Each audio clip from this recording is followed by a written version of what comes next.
Hi అందరికీ. Today I want to talk about what I have learned in my first job. నా first job not only work, జీవితంలో ఎలా ఉండాలో నేర్పించింది. అంటే కొన్ని ప్రొఫెషనల్ స్కిల్స్ కూడా, అంటే టీమ్ వర్క్ కానీ, కమ్యూనికేషన్ స్కిల్స్ కానీ, డెడికేషన్, కన్సిస్టెన్సీ, ఇంకా ఆప్టిమైజేషన్, ఇలా చాలా నేర్పించింది.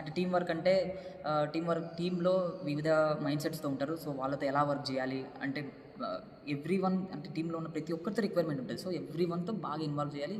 ఆ కైండ్ ఆఫ్ ఎనర్జీ అనేది మనం జనరేట్ చేయాలి.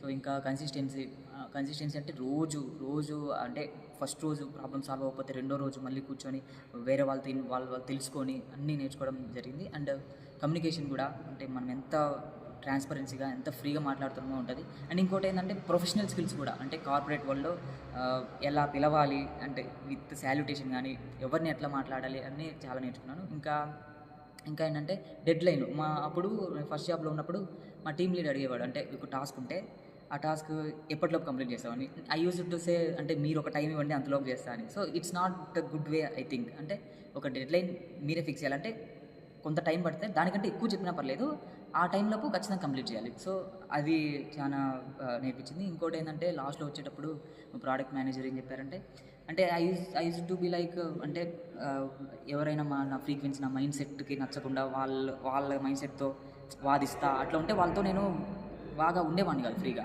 సో వాళ్ళని దూరం పెట్టేసేవాడిని, వాళ్ళతో మాట్లాడకుండా అట్లా. సో అట్లా కాకుండా ఎలా ఉండాలి, వాళ్ళ క్యారెక్టర్ అది, అంటే అట్లా వాదించడం. వాళ్ళ క్యారెక్టర్ ఏంటంటే వాళ్ళకి నచ్చినట్టు వాళ్ళు ఉంటున్నారు. సో నీ క్యారెక్టర్ ఏంది, వాళ్ళని దూరం పెట్టడం. So it's not a good way. నువ్వు టీంతో కలిసి ప్రతి ఒక్కటి డిస్కస్ చేసి వాళ్ళని ఎలా మేనేజ్ చేస్తున్నావు అనేది నీ కెరీర్ డిపెండ్ అయి ఉంటుంది. సో అది చాలా చాలా నేర్పించింది నాకు. So I have to implement every one of these learnings in my career to. ఇంకా మిస్టేక్స్ అనేవి కామన్, బట్ అంటే మిస్టేక్స్ చేయడం తప్పు కాదు, మిస్టేక్స్ నుంచి నేర్చుకోకపోవడం పెద్ద తప్పు. So that's what I believe in. Thank you.